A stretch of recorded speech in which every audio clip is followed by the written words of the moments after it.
Halo guys, welcome back in any channel, Gudangnya Alur Film.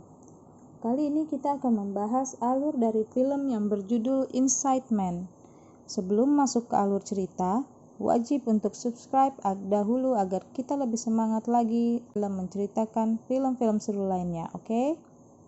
Pada awal film, terlihat seorang laki-laki bernama Dalton yang sedang memperkenalkan dirinya dan juga menceritakan sebuah aksi perampokan yang akan dia lakukan di sebuah bank bernama Manhattan Trust. Kemudian kisah pun dimulai. Terlihat sebuah mobil minibus berwarna abu-abu dengan tulisan perusahaan jasa tukang cat sedang menjemput teman-temannya. Di mobil itu sudah ada anak buah Dalton yang bernama Steve, Stevie, dan Steve O yang menunggu bos mereka. Setelah mereka tiba di Manhattan Trust, mereka langsung bersiap-siap dengan peralatan cat mereka. Kan penampilan mereka sudah sangat mirip tukang cat aslinya loh. Ini sih modelnya gede banget.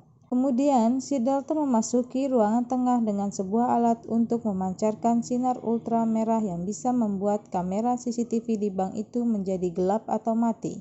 Kemudian, security di bank itu pun curiga pada dua orang tukang cat yang tiba-tiba langsung mengunci pintu masuk bank itu.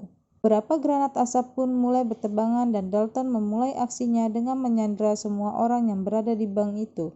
Berita perampokan itu pun mulai menyebar ke semua pihak mulai dari ketua dewan direksi bank itu, Arthur Chase, dan juga dua orang detektif dari FBI. Kita sebut saja Black One dan Black Two. Padahal ketika itu si Black One nyaris saja terkena skorsing karena kasus pencurian uang di Madrugadai masih belum terselesaikan olehnya dengan belum ditemukannya uang hasil curian Madrugada tersebut. Setelah Black One dan Black Two tiba di tempat kejadian perkara, mereka langsung menemui polisi yang pertama kali mengetahui perampokan tersebut yang diketahui bernama Sergeant Collins. Pesan tersebut mengatakan bahwa saat mendapat shift keliling gang dan memiliki perasaan untuk berjalan di depan bank Manhattan, dia tak sengaja melihat asap yang pekat mengepul keluar dari dalam bank. Kemudian, dia langsung melaporkan kejadian itu dan seorang perampok mengetahuinya lalu keluar dan menodongkan pistolnya ke kepala dia sambil berbicara dengan logat Albania. Detektif Black One dan Black Two juga menemui petugas polisi dari kesatuan khusus yang bernama Darius. Saat ini, dia ditugaskan untuk memantau situasi di lokasi perampokan.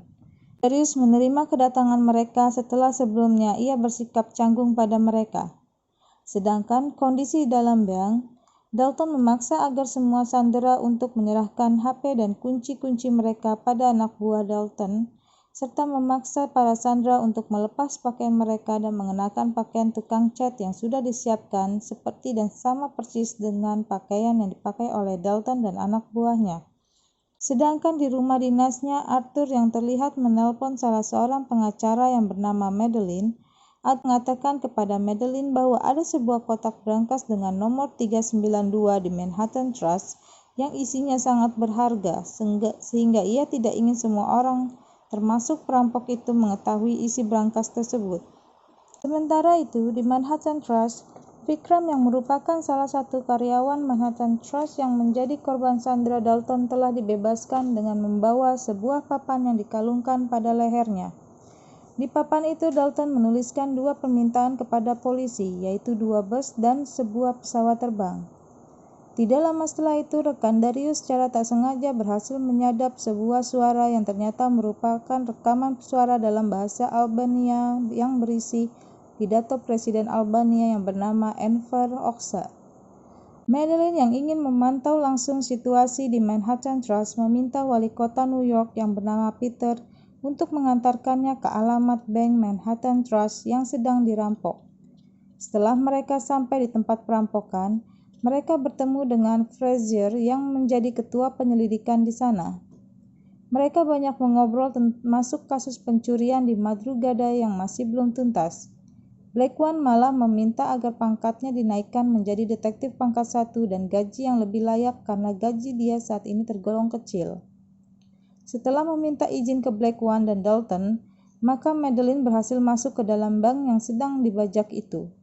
Dalton berkata kepada Madeline bahwa ada seorang pria Amerika yang bekerja untuk sebuah bank di Swiss dan dia merupakan rekanan dari Nazi. Orang itu adalah Arthur.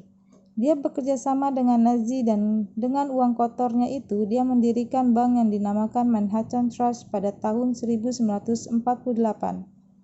Kemudian Dalton memperlihatkan beberapa dokumen dari Nazi yang diambilnya dari berangkas dengan nomor 392 yang diketahui itu adalah berangkas milik Arthur, pemilik bank tersebut.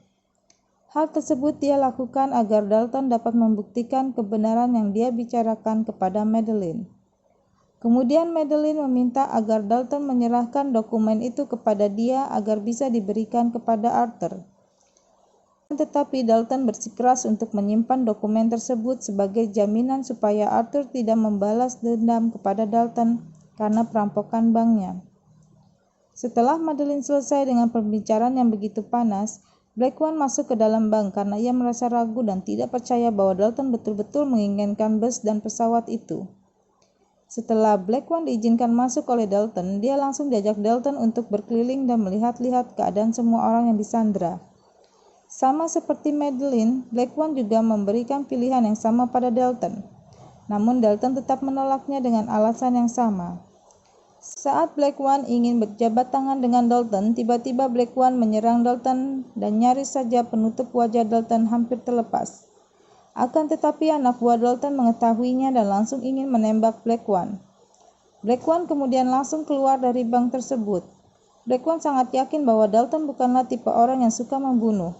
Namun keyakinan Blackwan hancur saat Dalton membalas perbuatan Blackwan dengan melakukan pembunuhan pertamanya di bank itu. Blackwan kemudian langsung mencari tahu apa sebenarnya keinginan dari Dalton. Namun jawaban Dalton tetap sama, dia mau 2 bus dan sebuah pesawat terbang. Blackwan tetap mencoba supaya Dalton mau menembaknya, namun Dalton tetap menolaknya. Dan karena kelalaian Blackwan lah, mau tak mau, Darius menelpon Kapten Collins, seorang petinggi di kepolisian dan merupakan bos dari Blackwan dan Black 2. Apalah daya, nasi sudah menjadi bubur dan Blackwan pun harus menerima Darius untuk menggantikan posisinya di lokasi perampokan berada. Keesokan harinya, Blackwan membongkar papan yang berisi permintaan Dalton tersebut. Begitu kagetnya Blackwan setelah mengetahui di situ ada sebuah mikrofon kecil yang disembunyikan di dalam papan itu. Setelah Blackwan tahu bahwa Dalton menyadapnya, Dalton langsung menyuruh semua orang yang dia sandera dan anak buahnya untuk segera keluar lewat pintu depan. Sementara polisi memeriksa semua orang yang keluar dari bank, Blackwan beserta tim serbu memeriksa apakah ada barang yang hilang di bank itu. Dari hasil penyelidikan tersebut ditemukan bahwa tidak ada uang yang hilang, bahkan 1 rupiah pun, dan senjata yang digunakan oleh Dalton dan kawan-kawannya pun adalah senjata mainan anak-anak. Bahkan tragedi pembunuhan itu adalah palsu. Ketika interogasi berlangsung, tak ada seorang pun yang mengaku sebagai perampok dan memiliki senjata AK-47 tersebut. Hal itu membuat para penyelidik kebingungan dan sampai frustasi. Blackwan kemudian melaporkan hasil penyelidikan itu kepada atasannya.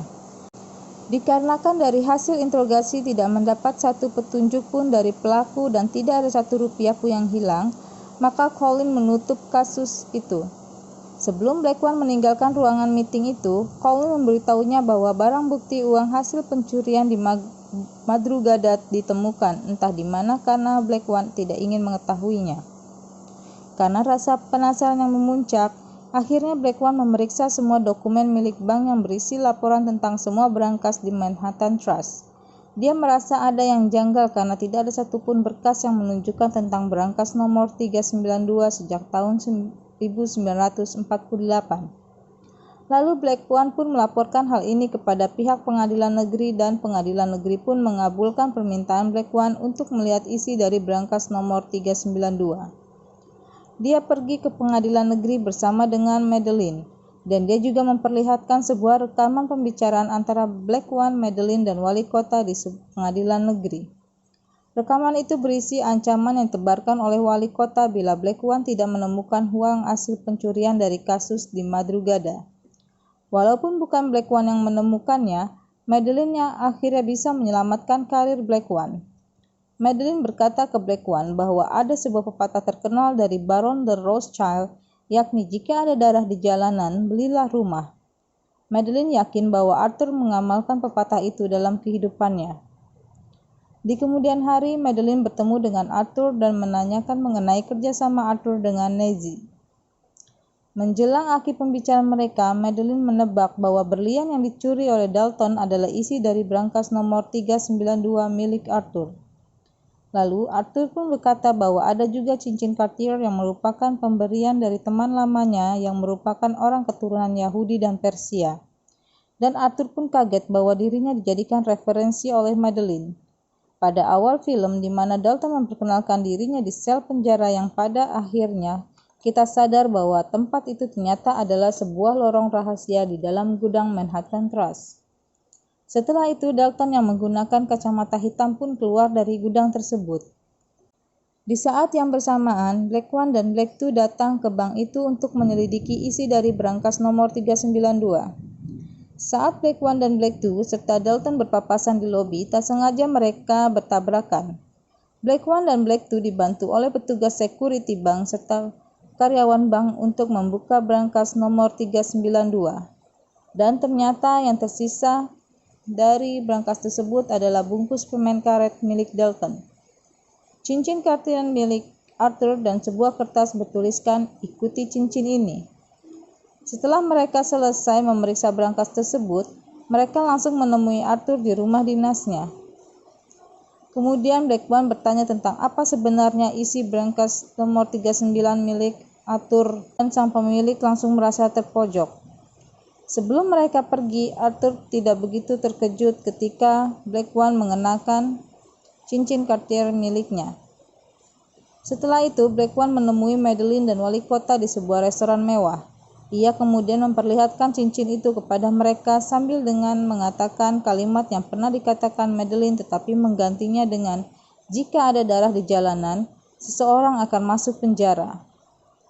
Pertemuan itu pun berlangsung sangat singkat karena Black One hanya sekadar memberikan sebuah kartu nama bertuliskan "Kantor Kejahatan Perang" kepada Madeline. Malam harinya ia pulang ke rumahnya. Ternyata kekasihnya yang seorang polwan itu sudah menunggunya. Saat Black One mengeluarkan semua isi dari saku jas yang ia kenakan, betapa terkejutnya dia ketika menemukan sebuah berlian berada di sakunya. Pada saat itu dia langsung teringat ada orang yang menabraknya ketika dia di bank tadi. Dan dia juga teringat bahwa Dalton pernah mengatakan padanya kalau dia akan keluar lewat pintu depan di Manhattan Trust apabila sudah siap. Black One kemudian sadar bahwa seseorang yang menabraknya tadi adalah Dalton dan sempat memasukkan berlian ke dalam sakunya. Film pun berakhir saat Black One yang ingin menikah tetapi tidak memiliki biaya yang cukup. Lalu dia pun berpikir menggunakan berlian itu untuk melamar kekasihnya. Ending yang bahagia untuk semuanya. Thanks for watching.